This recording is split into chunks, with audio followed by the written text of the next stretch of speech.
So welcome to this special podcast from Standard Chartered. Today we'd like to talk about how corporations have been managing cash and liquidity during the early days of the COVID-19 crisis, and we look ahead to likely approaches for the future given a very different environment. I'm Helen Sanders, Independent Treasury Specialist, and I'm delighted today to be talking to Tarek Eliafi, Head of Cash Management Sales for the Americas, Marion Reuter, Regional Head of Transaction Banking Sales in Europe, and Victor Penna, who is Global Head of the Structured Solutions Development Team and Head of Cash Product for UK and Europe. So Tarek, first of all, how would you characterise the impact of the crisis on your clients from a cash and liquidity perspective so far? Thanks, Helen. Thanks for having me. The crisis has obviously impacted companies in different ways, depending on their industry, the geography, and their organizational readiness. Some industries like airlines saw an immediate demand shock, quickly moved into survival mode, going to the markets, getting government support, etc. FMCG, pharma, and tech companies saw only a moderate impact. And apart from the need for them to accelerate the adoption of digital business models. And then many industrial and service companies, the impact is still not clear. And a lot of that will depend on how the recovery comes back. So is it a V-shaped recovery, U-shaped, or L-shaped recovery, as well as other government support for those industries. But ultimately, all crises come down to do two things: liquidity and risk. And however and how you deal with those two things will impact how you handle your treasury going forward. And Marion, based on what you've seen, how did treasurers respond to the immediate crisis? Yes, I mean, it always varies, obviously, but generally we can say that companies first focus on defining their response to the health crisis and on the well-being of their employees, the health and the safety of their company, customers, and also stakeholders, and obviously then next on the business continuity plans. After that, obviously, the financial impact was in the focus, and they looked at liquidity structures to include additional countries where possible, reflecting the changing cash dynamics and ensuring that business units could access the cash they needed. Treasurers modeled different scenarios to understand the liquidity implications, identifying and unlocking new and readily available sources of liquidity, such as in-house cash and bank facilities, to build up the cash buffers. They also started to explore potential new sources of liquidity, such as increased bank limits, accounts payable and receivable financing, and government stimulus schemes that might be accessible. And also that obviously varied from country to country. Some decided to get ahead before governments announced lockdowns and quarantine conditions. For example, we saw a number of companies repatriating cash in February already. Given that hedging becomes more expensive during the crisis, we saw that many treasurers hedged early to preempt that. Consequently, when the crisis started to deepen and liquidity then eventually dried up, initially the CP markets, many companies already had built up cash buffers and undrawn revolving credit facilities. We also saw a flight to quality with companies moving excess liquidity to highly rated banks. So this created some market dislocations. However, as other banks struggled to access liquidity, resulting in higher interest rates in the short term. As government funding programs came into effect, markets then started to normalize. And we saw various clients moving from crisis management to focus on longer term resilience. Thank you, that's interesting. So to what extent did you see treasurers actually change their liquidity and investment policies during that period when we saw the immediate demands on the crisis? So Victor, perhaps you have a view on that.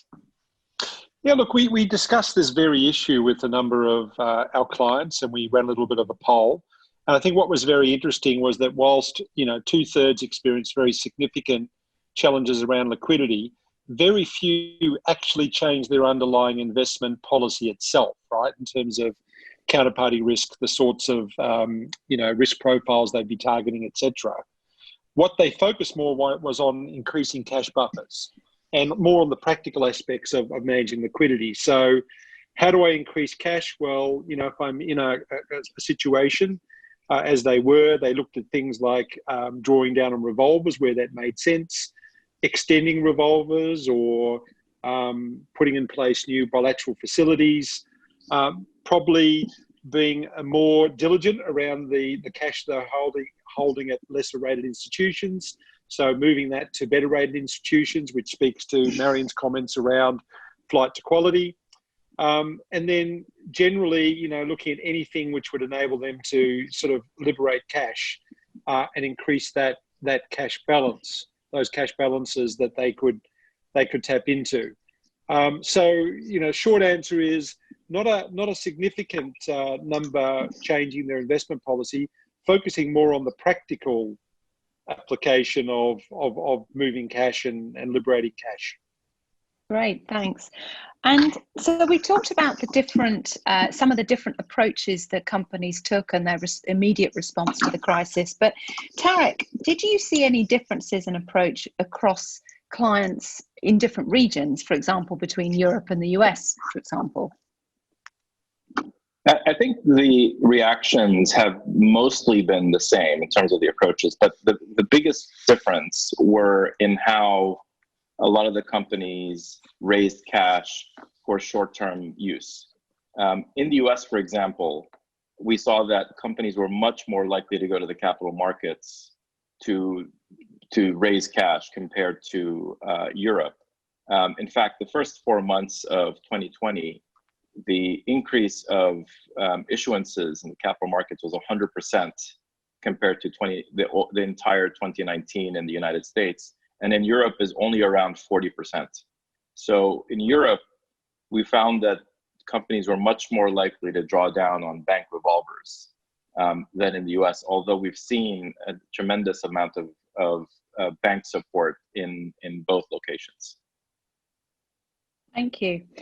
So we know that the crisis is not over. It's perhaps moving into a different phase in many countries. So Marion, what are your clients looking at next as they move from crisis management to perhaps longer term resilience? Yeah, thank you. That's exactly the situation I think we are in now, at least in Europe, where we go from crisis more to more normal, and what are we learning from the crisis? So what we are seeing are mainly two areas that treasurers are focusing on. The first is trapped cash. Now that treasurers have access to the liquidity they need to make sure it's available when they actually need it. It doesn't help if it's somewhere and they can't access it. So this is very difficult, especially in the markets where we are in, which are challenging, regulated or just restricted markets that are outside of the regional and the global cash pools these companies may have. As one treasurer also noted, there's lots of cash down the back on the sofa, but if you look for it, getting to it when you need it is much harder. So it's accessible, but it's not accessible for when you need it. The second thing is, and the whole contingency plans and the crisis situation has taught the treasurers to look into digitization internally and externally. We really think companies accelerate on their digital business models. So internally, as business continuity plans were activated and employees moved to home working, treasuries rapidly shifted from manual processes such as wedding signatures to digital signatures. Processes and controls wherever possible were to be electronic and not manual or paper-based anymore. So this is a trend that we expect to persist and strengthen as companies look at what their business will look like in the future. And then secondly, this rapid shift towards digitization, it was not only apparent in their internal processes, but also amongst the customer base. For example, the use of checks has plummeted as also the courier services went down and the checks could not be picked up anymore and the collections could not come in. So this is really a signal that they need to look at more electronic means. And the crisis has hence really accelerated decline in the use of cash and checks. So the companies adapt accordingly and move more to electronic payments and collections, but also to e-commerce. Thank you. So Victor, I suppose taking an hour forward-looking view, what do you see as perhaps the longer term ramifications of COVID-19 from a cash and liquidity perspective?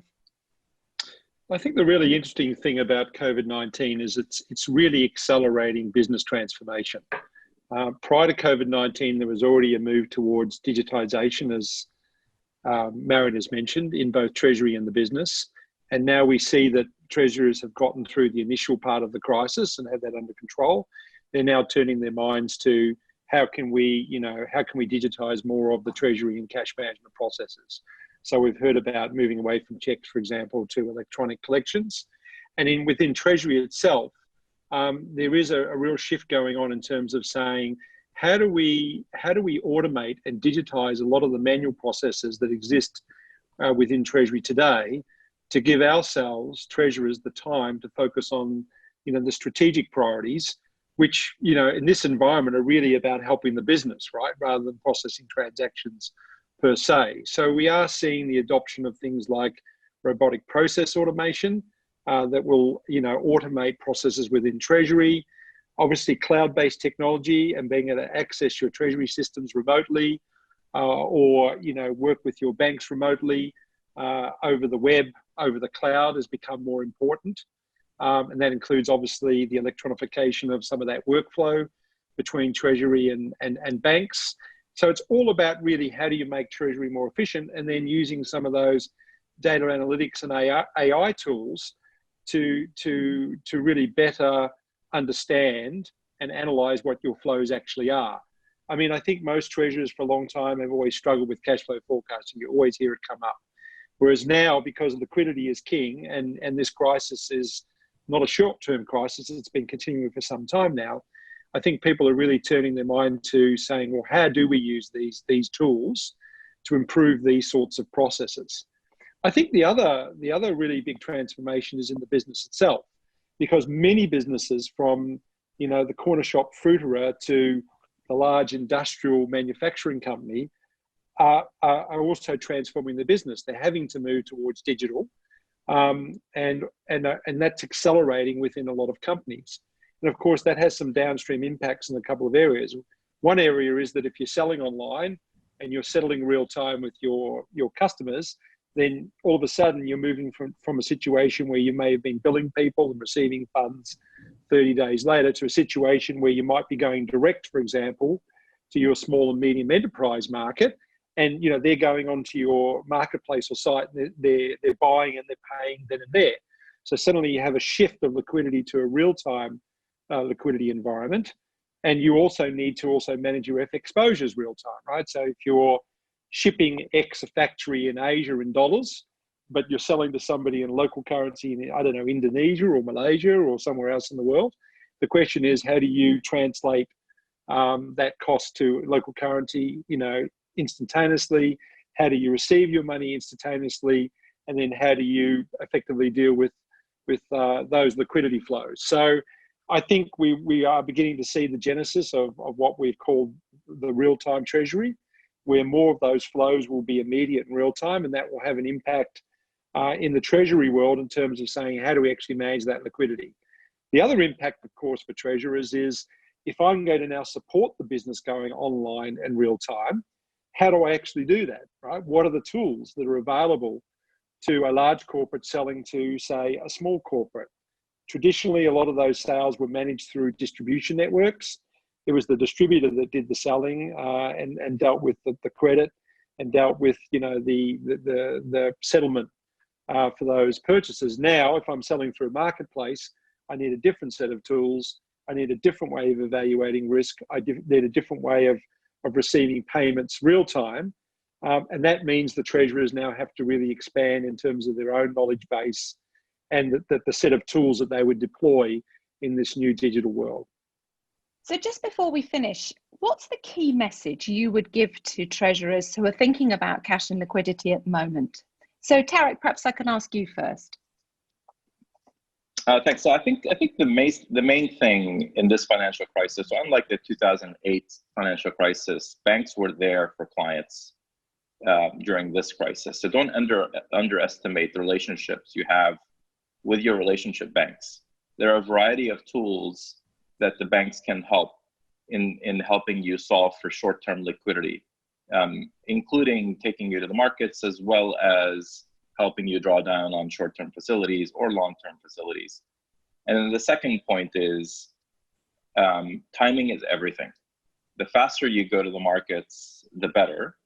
As liquidity, especially if these crises go for a long time, liquidity tends to dry out. So timing is everything. Great, thank you. And Marion, what would you add? Yeah, I think also from my perspective, what we've seen with clients, it's also two aspects. It's very important to work with the right partners and to focus on fewer partners maybe in the complicated markets to avoid that you have liquidity in too many different pockets, I would say. And think of the crisis, now that it's still fresh in our minds, think how you will get the money out in a certain situation. And then secondly, I would say, aside from getting your structures reviewed and ready, that also is very true for how you handle the payments and how you sign documents. I personally really hope that this has shown to people that it's not the future anymore to rely on paper and wet ink signatures and checks and manual processes. Even aside from a crisis, it's much better to actually have everything much more electronic and digital. It's easier for companies, for banks, for everyone. So I hope that that is a learning from the crisis where we learned it the hard way, but that this keeps going, this trend also when the times get better again. So Victor, perhaps finally I can ask you what your key message would be. Well, I think the first thing is be prepared. When you look back to 2008, while some treasuries, had plans in place and were quick to move, the reality is I think a lot of other treasuries didn't.